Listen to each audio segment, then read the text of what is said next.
Vamos hoy a hablar de un tema muy importante. Hace 22 años, 21 años escribí un libro que lo titulé Detrás del muro. Por cosas de la vida nunca lo pudimos publicar, está ahí el archivo. Pero ese libro que yo escribí, lo escribí justo cuando falleció, no a causa del fallecimiento de Juan Pablo II, sino que cuando yo venía escribiendo ese libro y haciendo la investigación para escribir ese libro, en ese momento murió Juan Pablo II, hace 21 o 22 años. Abraham tenía 2 añitos, estábamos pastoreando en San Agustín Huila. Y cuando murió Juan Pablo II, yo me vi absolutamente todas las transmisiones, me vi absolutamente todo, porque pues, les repito, curiosamente yo estaba desarrollando, investigando todo este tema. Y este libro que yo escribí es un análisis profundo sobre los dogmas, las doctrinas, las posturas, las enseñanzas del catolicismo. Y yo ahí analizo la Virgen María, los sacramentos, las apariciones, el papado, la iglesia, la institución de la iglesia y muchísimas cosas. Y hoy les quiero compartir parte del material que tengo ahí. ¿Por qué decidí hacer esto? Porque en estos meses el mundo católico está estrenando Papa, ¿verdad? Y entonces las personas emocionalmente han celebrado la nueva llegada del Papa y pues obviamente con tristeza han sepultado a Francisco. Y yo quiero hoy, a la luz de la palabra del Señor, que analicemos el pontificado, el papado, porque he notado que muchas personas, siendo cristianas, evangélicas, protestantes, miran la figura papal como su autoridad y sienten un aprecio especial hacia esta figura, lo veneran aunque no lo dicen, porque lo hacen en su corazón. Y muchos cristianos están como el pueblo de Israel cuando salió de Egipto. El pueblo de Israel salió de Egipto, pero Egipto no salió de su corazón. Porque por eso el pueblo de Israel le dijo a Moisés: preferimos morir en Egipto, porque en Egipto teníamos pan y comida y dormida, a traernos a morir en el desierto. Así que hoy muchas personas, aunque practican una fe cristiana evangélica, allá en su corazón todavía hay una fe católica, apostólica y romana escondida, vivita.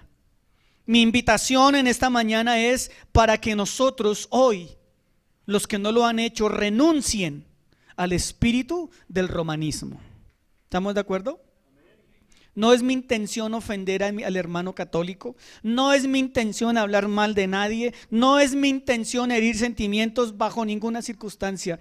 Mi única intención es, a la luz de la Biblia, demostrarles a ustedes que todo esto es un falso engaño y que las personas lastimosamente están engañadas. Y tengo material suficiente para estar aquí 4 horas parado hablándoles de eso, pero solamente voy a estar 2 horas. Entonces tengan paciencia, por favor. ¿Estamos? Cuando yo me refiera a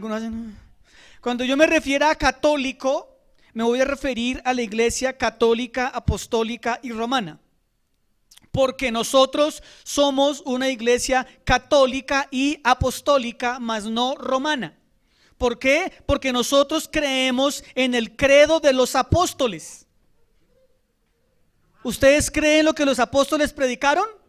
Entonces ustedes son una iglesia apostólica. Somos una iglesia católica porque la palabra católica significa universal. Eso es lo que significa la palabra católica, universal. En el primer siglo se hablaba de la iglesia católica y se hablaba de la iglesia universal de Cristo. Ese era el término católico. Así que nosotros somos la iglesia católica y apostólica, mas no somos iglesia católica, apostólica, romana, porque nuestra doctrina, nuestra enseñanza, nuestra autoridad no viene del Vaticano, no viene de Roma, sino viene de la santísima palabra de Dios. Amén. Entonces, que Dios y su santísima Biblia nos ayude en esta mañana. Segunda de Corintios capítulo 10 versículo 5. Voy a leer muchos versículos, todos están aquí, no voy a esperar que usted los busque porque si no, no termino. Dice la palabra: derribando argumentos y toda altivez que se levanta contra el conocimiento de Dios, y llevando cautivo todo pensamiento a la obediencia a Cristo. Quisiera predicarles exactamente sobre este versículo, pero no es el caso. Dice que el apóstol Pablo dice: tenemos que derribar argumentos. Hoy vamos a derribar 3 argumentos. Derribando todo argumento y toda altivez que se levanta ¿contra qué? Contra el conocimiento de Dios. ¿Dónde está el conocimiento de Dios? En la palabra. Entonces hay argumentos, hay fortalezas que se han levantado contra el conocimiento de Dios. Y esos argumentos tenemos que aprender a derribarlos, a derrotarlos, a destrozarlos. Luego sigue diciendo la palabra del Señor: y llevando cautivo ¿qué? Todo pensamiento a la obediencia a Cristo. ¿Qué quiere decir eso? Que todas esas ideas, pensamientos, dogmas, enseñanzas que están y que han estado en mi mente, yo las debo llevar cautivas a la obediencia a Cristo. Y eso es lo que vamos a hacer en esta mañana. ¿Estamos de acuerdo? ¿Me acompañan? Vamos a hablar de 3 cosas en esta mañana. Vamos a hablar del primado de Pedro, y no creo que me alcance el tiempo para hablar de la sucesión apostólica. Vamos a hablar del pontificado y vamos a hablar del vicariato o del vicario. Términos que están de moda este año, y el 31 de diciembre, cuando usted vea las noticias, le van a resumir esto y le van a decir precisamente que este año una de las noticias predominantes e importantes fue la muerte de Francisco y la llegada del nuevo papa, que es León XIV. ¿Listo? Otra noticia importante que va a salir en diciembre es lo que ocurrió anoche. Otra noticia que ocurrió, que vamos a escuchar en diciembre: las muertes, los asesinatos, etcétera, etcétera, etcétera. Entonces vamos al primer punto. ¿Cuál es el primer punto? El primado de Pedro. Vaya a Mateo capítulo 16, versículo 13 al 20. Mateo 16, 13 al 20. Y vamos a hacer un análisis, si puedo decir exegético, a este pasaje para entender y comprender el origen de la iglesia de Cristo y qué fue lo que ocurrió en ese momento. Entonces leo lo que dice la palabra del Señor, aquí lo pueden leer también. Dice: viniendo Jesús a la región de Cesarea de Filipo, preguntó a sus discípulos diciendo: ¿quién dicen los hombres que es el Hijo del Hombre? Ellos dijeron, unos Juan el Bautista, otros Elías, y otros Jeremías o alguno de los profetas. Él les dijo: ¿y vosotros quién dices que soy yo? Respondiendo Simón Pedro dijo: tú eres el Cristo, el Hijo del Dios viviente. Entonces le respondió Jesús: bienaventurado eres Simón, hijo de Jonás, porque no te lo reveló carne ni sangre, sino mi Padre que está en los cielos. Y yo también te digo que tú eres Pedro, y sobre esta roca edificaré mi iglesia, y las puertas del Hades no prevalecerán contra ella. Y a ti te daré las llaves del reino de los cielos, y todo lo que atares en la tierra será atado en los cielos, y todo lo que desatares en la tierra será desatado en los cielos. Entonces mandó a sus discípulos que a nadie dijesen que él era Jesús el Cristo. Bien, estos versículos son la manzana de la discordia entre católicos romanos y católicos apostólicos. Ya entendieron qué es eso, ¿no? Entre los romanistas y los no romanistas, porque la iglesia tradicional ha tomado este pasaje para con este pasaje sustentar que el apóstol Pedro fue el primer papa y que a Pedro se le entregaron las llaves para fundar la iglesia de Cristo. Entonces, con este pasaje, le repito, la iglesia tradicional ha dicho que el apóstol Pablo es la cabeza de la iglesia, la roca de la iglesia, fue el primer papa y que a Pedro se le entregaron las llaves para abrir la iglesia de Cristo, y por esa razón Pedro es la figura más representativa del catolicismo, hablando de la fundación de su iglesia. Ahora, a Pedro se le dan unos títulos muy interesantes. Siguiente. A Pedro, que se le dice, según la creencia romana, que fue el primer papa, de Pedro se dice que él es la roca sobre la cual se fundó la iglesia. De Pedro se dice que es el pastor de todo el rebaño. De Pedro se dice que es el mayordomo del reino de los cielos. De Pedro se dice que es el primado de Pedro, es un título que se le da. También se le dice piedra en virtud de su confesión de fe, y se le ha otorgado el título de primer papa. Y desde ahí en adelante se cree en la sucesión apostólica. Se cree que Pedro fue el primer papa, y de ahí en adelante todos los hombres que venían detrás de él eran papas, bueno, o ciertas personas, ¿no? Dato curioso, en los primeros siglos el papado no era ni por herencia ni por llamado ministerial, sino que el papado era un negocio, y la historia muestra que muchos papas compraron el puesto. León X, por ejemplo, la historia habla de un papa que fue absolutamente corrupto, dedicado a los placeres de la carne, dedicado a malgastar las arcas del dinero de la naciente iglesia católica, y muchos otros papas compraron su pontificado. Y usted puede entrar a internet y averiguar la historia del papado, y va a encontrar cosas absolutamente impresionantes de creer. Quiero leerles algunas confesiones de la iglesia católica en los cuales se ha designado el apóstol Pedro. Siguiente, por favor. Quiero leerle lo que se dijo en el concilio de Éfeso en el año 1431. Dice: a nadie es dudoso, antes bien por todos los siglos fue conocido que el santo, perdóname que por matar un bichito me distraje. A nadie es dudoso, antes bien por todos los siglos fue conocido que el santo y bienaventurado Pedro, príncipe y cabeza de los apóstoles, columna de la fe y fundamento de la iglesia católica, recibió las llaves del reino en manos de nuestro Señor Jesucristo y redentor del género humano. Y a él le ha sido dada potestad de atar y desatar los pecados, y él en sus sucesores vive y juzga hasta el presente y siempre. Eso se dijo en el concilio de Éfeso 1431, avalando la postura papal de Pedro. En el concilio de Calcedonia se dijo lo siguiente: esta es la fe de los padres, esta es la fe de los apóstoles, debemos creerla, debemos anatema al que no cree. Pedro nos ha hablado por medio de León, esta es la verdadera fe.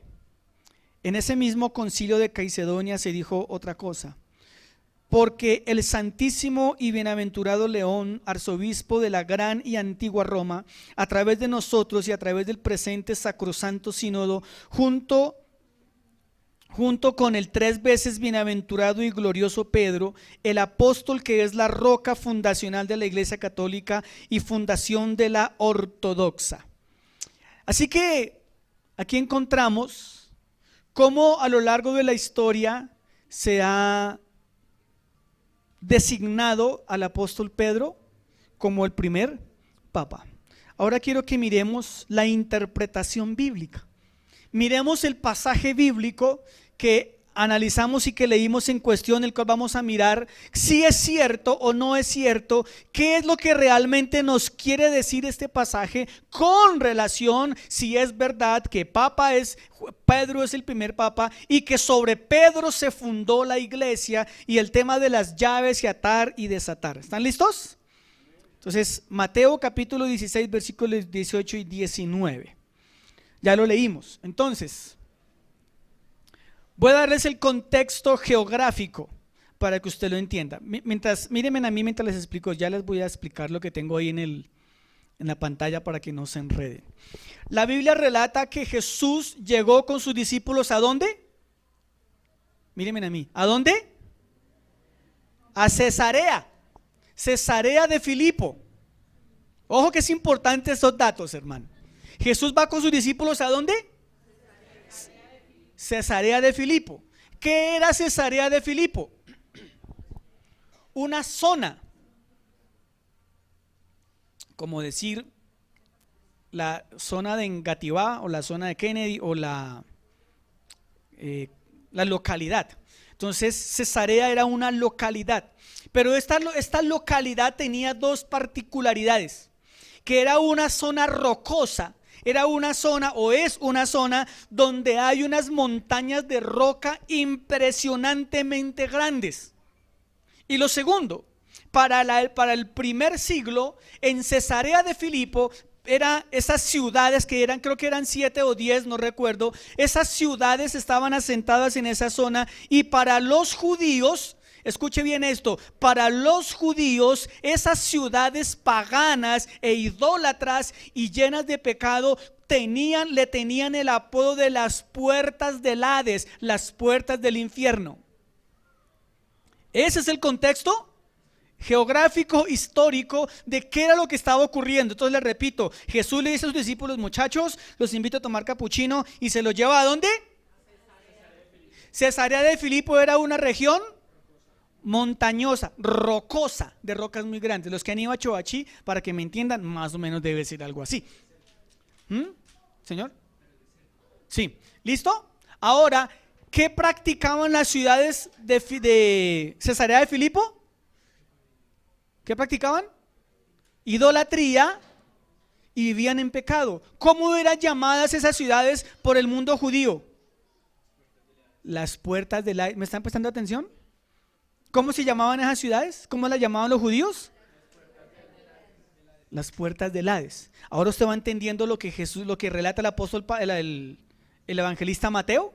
¿Listo? Ese es el contexto geográfico e histórico. Ahora, acá viene lo realmente interesante e importante, hermano. Ambos datos son muy importantes, porque el contexto geográfico y el contexto histórico me va a decir y me va a mostrar el verdadero significado del capítulo, lo que dice el capítulo. Lo que no diga el capítulo puede considerarse una herejía, y de este capítulo se han sacado cualquier cantidad de herejías y cualquier cantidad de cosas para hacer y decir cosas que no dice la Biblia, desafortunadamente. Entonces, ahora sí, léalo conmigo. Yo también te digo que tú eres Pedro. Cuando Cristo está hablando con sus discípulos, ¿a dónde está? Está en una roca. Cristo está parado con sus discípulos ¿en dónde? Sobre una roca, sobre una piedra gigante. Por eso el contexto es tan importante. Entonces, yo también te digo que tú eres Pedro. La palabra Pedro viene del griego Petros. Y Petros significa roca pequeña o piedra pequeña. Entonces, hágase la imagen. Están los discípulos parados sobre una roca grande, y sobre esa roca grande, ¿quién está parado? Una piedra pequeña, que es Pedro. ¿Vamos bien hasta ahí? Bien. Y sobre esta roca, ahí la palabra roca que utiliza Jesús es la palabra Petra. Y la palabra Petra se traduce como roca grande o roca gigante. Edificaré mi iglesia, y las puertas del Hades no prevalecerán contra ella. Mire qué interesante, hermanos. Ahora expliquemos el contexto de este pasaje nuevamente. Jesús se va con sus discípulos, ¿cómo lo digo? De aposta, tiene otra una palabra pero se me escapa. Cristo los lleva, los induce, los conduce a esa ciudad, los para en una roca, y estando parado en esa roca, Jesús habla con Pedro y le dice: Pedro, entonces a ti también te digo que tú eres una piedra pequeña, y sobre esta roca edificaré mi iglesia. Entonces aquí lo que Jesús está usando muy posiblemente es un juego de palabras. Entendiendo el origen de las palabras, podemos entender el significado de lo que Cristo Jesús dijo. Cristo Jesús no le dijo a Pedro: tú eres una roca gigante. Jesús le dijo a Pedro: tú eres una piedra pequeña, y sobre esta roca edificaré mi iglesia. Ahora, si usted mira el contexto en el Antiguo Testamento y en el Nuevo Testamento, se va a encontrar que la roca, ¿quién es? Cristo. Búsquese en una concordancia y busque la palabra roca y haga una sistematización de toda la Biblia, la palabra roca, donde la encuentra, y comience a hacer el seguimiento de la palabra roca en cada pasaje. Y cuando usted termine en el Nuevo Testamento, se va a encontrar que la roca inconmovible es Cristo Jesús. Ahora, lo que es grandemente posible, lo que Cristo estaba diciendo es: Pedro, tú eres una piedra pequeña, pero sobre esta roca edificaré mi iglesia. Porque Cristo es la roca. Pedro no es la roca de la iglesia, hermano. ¿Ocupa un lugar importante? Por supuesto que sí, porque por algo Cristo lo llamó. Algunos estudiosos dicen que Pedro era el pastor de todos los discípulos y era como el apóstol de los apóstoles de su época.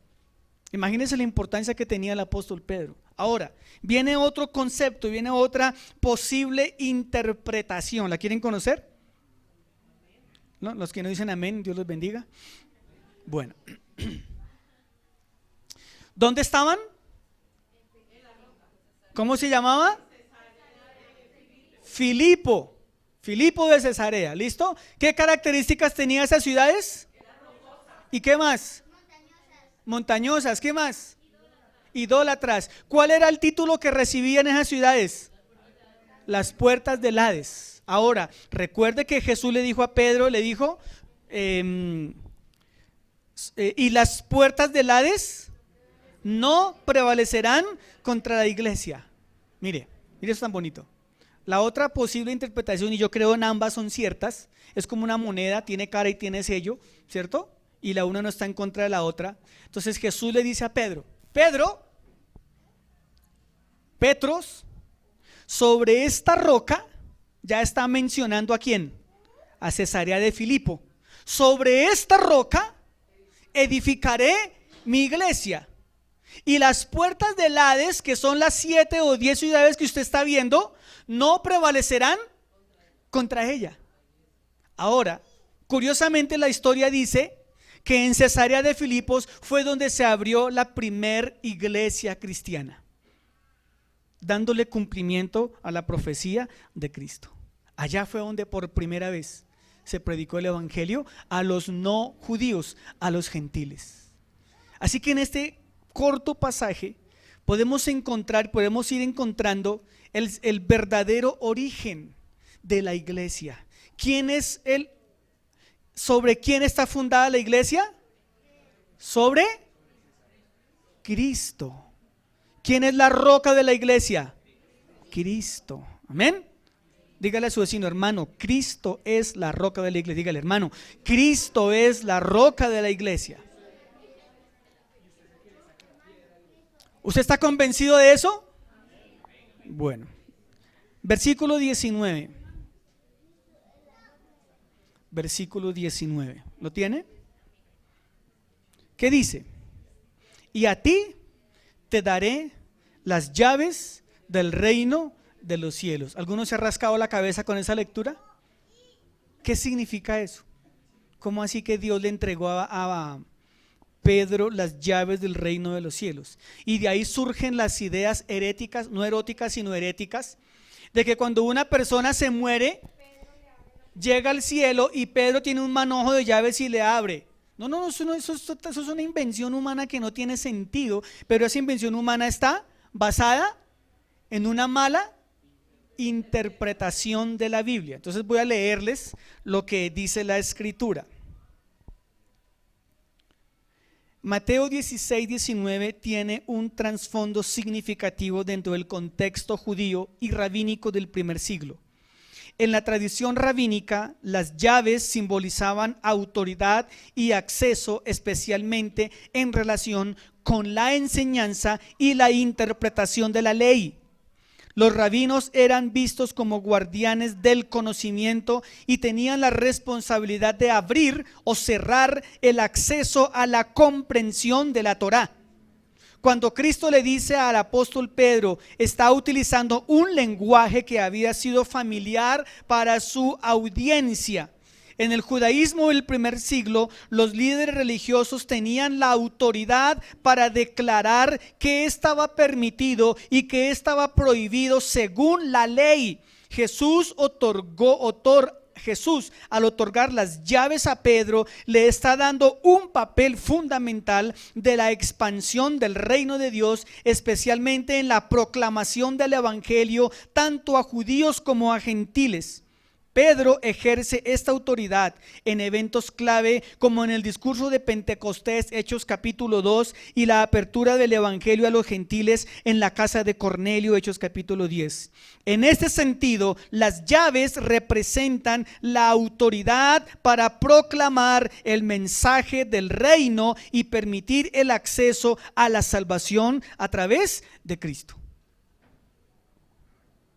Así me querida iglesia, que deje de coger las llaves para abrirle las puertas al diablo y sacarlo.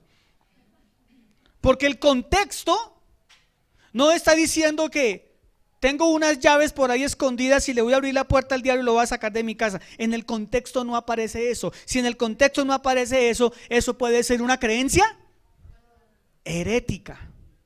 ¿Estamos? Y si usted lo quiere creer, créalo. Si no lo quiere creer, pues no lo crea. Pero a ti te daré las llaves de los cielos tenía que ver exclusivamente con la autoridad para proclamar la palabra de Dios. ¿Estamos de acuerdo? Bien, gracias por su amén. Ahora, con relación al apóstol Pedro, la Iglesia Católica ha enseñado que debajo de la iglesia, de la Capilla Sixtina, están los huesos ¿de quién? Del apóstol Pedro, ¿cierto? Eso nos han enseñado. ¿Ah? Ahora, si usted lee el libro de los Hechos y lee las dos cartas que él escribió, se dará cuenta que Pedro nunca estuvo en Roma. Pedro nunca fue a Roma. El apóstol que fue a Roma, ¿quién fue? Pablo. Entonces, si en el Vaticano hay unos huesos de Pedro, le garantizo que no son los del apóstol Pedro. ¿A dónde están? Ve tú a saber. Ve tú a saber a dónde están. ¿Listo? ¿Cómo les parece este punto? Permítame concluir mi primer punto. La evidencia textual e histórica nos afirma que Pedro, si bien ocupó un lugar preeminente en la iglesia primitiva, no lo podemos ver como la figura papal o por lo menos el fundador del papado. Adicional a esto, la Biblia tampoco habla de una sucesión apostólica. No encontramos a ninguno de los apóstoles entregándole o sucediéndole el trono apostólico. Los 12 apóstoles murieron y a nadie se le dijo: tú eres el siguiente apóstol. A nadie se le dijo, ¿sí? Murieron los 12 y ahí quedó los apóstoles del Cordero. Mi segundo punto. ¿Cómo fue que leímos? Derribando toda argumento. Mi segundo argumento es el pontificado. Pontificado, o como también se le llama, sumo pontífice. Voy a hacer algo porque es que me siento muy mal, hermanos. Ok. Bien, sigamos aquí. ¿Están conmigo? ¿Se ve más gomelo? O sea, vamos a levantar las redes sociales. Bien. Espero que esté bien grabado ahí. Acomódela, por favor. O me corro. Bien. Bueno, listo, sigamos. Ahora vamos a hablar de el pontificado. ¿Listo? Vamos a hablar de qué es el pontificado, qué significa el pontificado. Entonces, siguiente diapositiva, por favor. Entonces, la palabra pontífico significa sumo. Y yo quiero que usted le preste mucha atención a esto, hermano, porque va a entender muchísimas cosas alrededor de esos términos utilizados. Mire lo que dice el significado. La palabra sumo viene del latín Sumus. Y sumus se traduce como el más alto, el supremo, lo más elevado. Es el superlativo.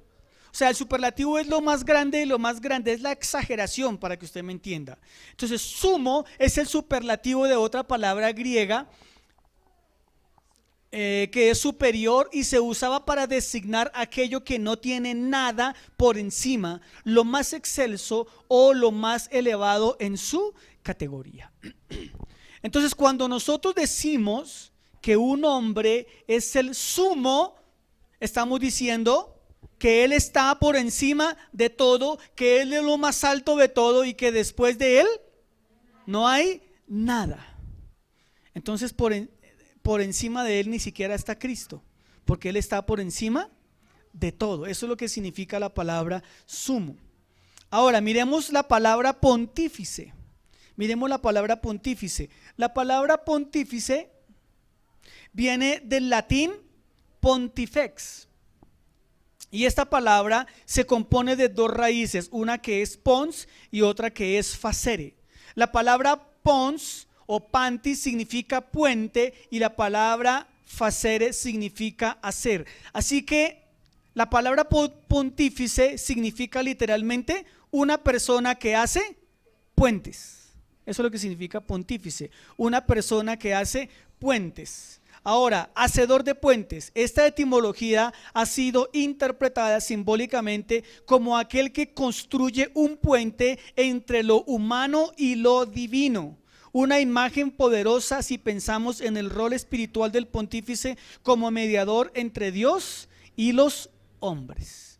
Entonces, de eso usted cuenta que para el mundo católico, apostólico, romano, el sumo pontífice está por encima incluso del Señor Jesucristo. ¿Sí lo comprende? Ya les voy a demostrar con la Biblia. Escuche este dato curioso. En la antigua Roma, los pontífices eran sacerdotes encargados de los ritos religiosos y del calendario. El título Pontifex Maximus, sumo pontífice, era el más alto cargo religioso y fue adoptado más tarde por los emperadores romanos y siglos después por los papas. La palabra, encontramos unos sinónimos que son de pontífice, encontramos unos sinónimos que son papa, vicario de Cristo, santo padre, padre santo, cabeza de la iglesia, pastor universal y prelado. Entonces, cuando las personas le atribuyen a esta persona el título de sumo pontífice, ¿qué le están diciendo? Que es el más alto, que es el más excelso, que es el más superior, y por eso lo llaman Santo Padre o Padre Santo. ¿Sí me van comprendiendo?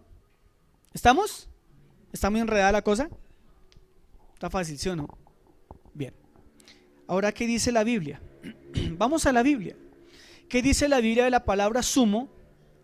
¿Y qué dice la Biblia de la palabra vicario? Entonces, la palabra sumo se traduce como altísimo. Altísimo es uno de sus significados. Mira lo que dice 2 Samuel 22:14. Y tronó desde los cielos Jehová, el Altísimo dio su voz. ¿Quién es el Altísimo?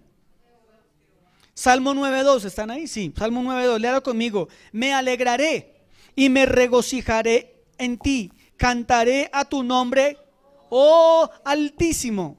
Salmo 87:5, y de Sión se dirá, y a quien ha nacido en ella, el Altísimo mismo la establecerá. Isaías 14:14 dice, sobre las alturas de las nubes subiré y seré semejante a ¿quién? Al Altísimo. ¿De quién está hablando? No. ¿El Altísimo quién es? Dios. Estamos viendo quién es el Altísimo. Isaías 57:15. Porque así dijo ¿quién? El alto y sublime, el que habita en la eternidad y cuyo nombre es el Santo. Yo habito en la altura y la santidad y con el quebrantado y humilde de espíritu, para hacer vivir el espíritu de los humildes y para vivificar el corazón de los quebrantados. Daniel 4:17. ¿Está ahí? Dice, la sentencia es por decreto de los vigilantes y por dicho de los santos la resolución, para que conozcan los vivientes que el Altísimo gobierna el reino de los hombres y que a quien él quiere da vida y constituye sobre él lo más bajo de los hombres. Otra cita que encontramos, Lucas 1, 32, 34 y 35.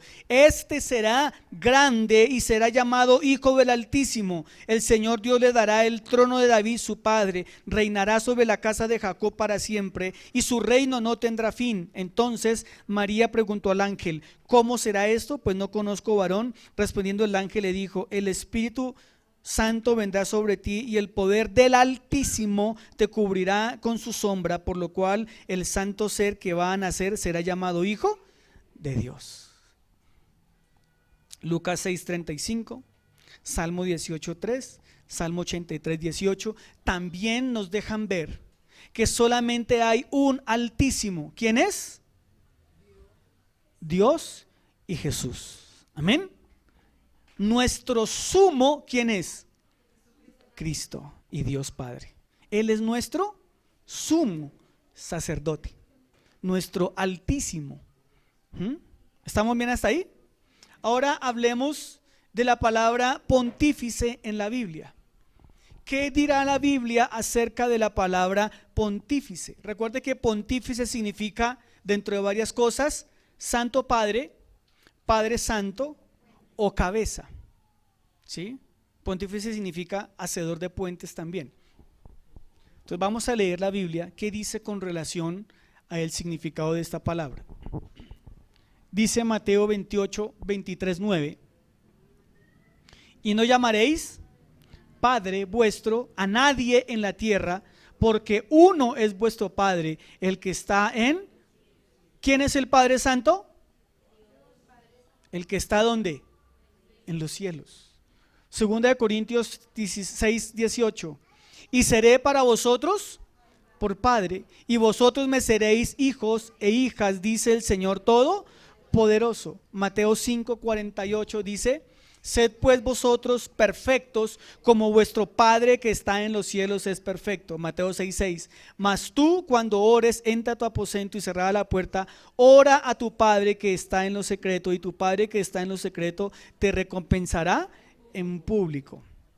Mateo 6, 9: vosotros pues oraréis así: Padre nuestro que estás en los cielos, santificado sea tu nombre. Efesios capítulo 6, versículo 23 dice: así como Cristo es la cabeza de la iglesia, la cual es su cuerpo, y Él es su sustentador o su salvador. Así que, ¿quién es el pontífice nuestro?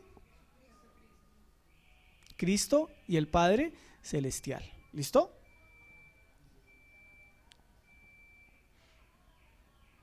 Bien, ahora hablemos por último de otra palabra que escuchamos seguido, que es vicario. El vicario. Miremos un momento.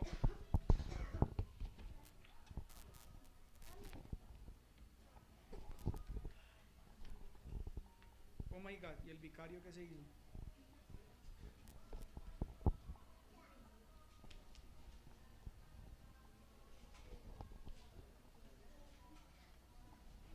Ay, padre, se me perdió el bosquejo. Usted no es. Usted tampoco. Usted, ya lo hablamos de usted.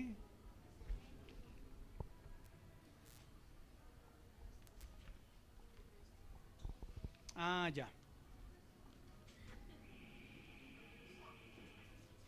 Ah, ya. Ah, ya. Es que imprimí las hojas mal. Bien, siguiente diapositiva. Listo, hablemos del vicario. ¿Qué significa vicario? Viene del latín vicarios. Mire esto, hermano. La palabra vicario significa sustituto, representante. Este término a su vez deriva de vicis, que expresa la idea de cambio, alternativa o en lugar de. Entonces, cuando yo digo que el Papa es el vicario de Cristo, ¿qué estoy diciendo? Que Él es el sustituto de Cristo. ¿Y cómo llama la Biblia a los sustitutos de Cristo? Anticristos. ¿Ven lo grave del asunto, hermanos? Es delicado, ¿sí? Es delicado. En el contexto eclesiástico, un vicario es quien ayuda con la autoridad de un superior. Como el vicario de Cristo, título que la Iglesia Católica atribuye al Papa como representante de Cristo en la tierra. Acuérdense cuando prediqué acerca de vivir nuestra propia fe, les hablé de la idea católica de que el Papa y los sacerdotes son los únicos representantes de Dios en la tierra y que los seres humanos no son representantes de Dios en la tierra. La Biblia me enseña que cada uno de nosotros somos representantes de Dios en la tierra. Cada uno de nosotros hemos sido llamados sacerdotes. Nuestro sumo sacerdote es Cristo. Vamos a mirarlo. Siguiente, por favor. Cristo es el vicario o el sustituto de los sacrificios del Antiguo Testamento. Primero entendamos eso. En el Antiguo Testamento estaban las ovejas, los sacrificios, los bueyes, todo eso tipificaba a Cristo. Cuando Cristo llega, Cristo sustituye todos esos sacrificios. Él es el sustituto, o sea, Él es el vicario por excelencia. Hebreos 10, 12, 14 dice, pero Cristo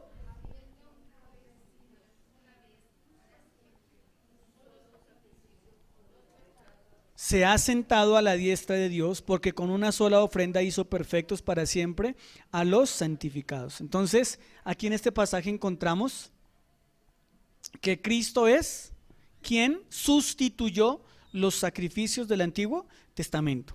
Él es el vicario del Antiguo Testamento. Siguiente, por favor. Jesús sustituyó el sacerdocio. En el anterior dijimos que Cristo sustituyó los sacrificios. Aquí vamos a decir que Cristo sustituyó al sacerdocio. Él es el sumo sacerdote. Hebreos 4, 14 y 16 dice, por tanto, teniendo un gran sumo sacerdote que traspasó los cielos, Jesús el Hijo de Dios, retengamos nuestra confesión, porque no tenemos un sumo sacerdote que no pueda compadecerse de nuestras debilidades, sino uno que fue tentado en todo según nuestra semejanza, pero sin pecado. Acerquémonos pues confiadamente al trono de la gracia para alcanzar misericordia y hallar gracia para el oportuno socorro. Lo mismo lo encontramos en el siguiente pasaje, como también dice en otro lugar, tú eres sacerdote para siempre según el orden de Melquisedec. Así que podemos encontrar que el vicario es Cristo, el vicario de los sacrificios y el vicario de los sacerdotes. Siguiente, por favor. Nosotros tenemos otro vicario, que es la persona del Espíritu Santo. Recuerde que vicario significa representante, actuar en nombre de. Juan 14, 16, 26, y yo rogaré al Padre y os enviará otro representante, otro consolador, para que esté con vosotros para siempre. Mas el consolador, el Espíritu Santo, a quien el Padre enviará en mi nombre, Él os enseñará todas las cosas y os recordará todo lo que yo he dicho. Amén. ¿Quedan más? Y como conclusión, léalo conmigo. Entronar a un hombre pecador como los títulos y asignaciones de Cristo es hacerlo un anticristo y un usurpador del trono de Dios. Y otra conclusión, hay que renunciar de una vez y para siempre al espíritu romanístico y aceptar el valor de la palabra de Dios. Amén. He querido compartirles esta muy cortica enseñanza para que usted tenga argumentos para debatir y rebatir acerca de esto. Pero déjeme decirle algo, hermano. Déjeme decirle algo. Si una persona deja el catolicismo, eso no la hace salva. ¿Estamos? Le repito. Si una persona deja el catolicismo y deja de creer en el Papa, en el Viaticado, en el Pontificado, eso no la hace salva. Lo que salva es Cristo Jesús. Amén. Vamos a orar. Damos gracias al Señor. Padre, te damos muchas gracias por tu palabra. Gracias por abrir nuestro entendimiento, Señor. Gracias por ayudarnos a comprender estas verdades. Te pido, Señor, que cada uno de mis hermanos pueda tomar, si no lo ha hecho, una decisión firme, Señor, de renunciar a todas aquellas ideas religiosas, confusas y equívocas acerca de tus títulos, Señor, y que no son negociables y que no son compartidos con nadie, Padre Celestial. Ayúdanos en el precioso nombre de Jesús. Amén y amén. Amén. Iglesia, que Dios les bendiga. Que tengan una semana muy bendecida. No me siento nada bien, por eso acabo el culto rapidito. Que Dios les bendiga. Podemos ir en paz. Podemos acabar el tinto y la aromática.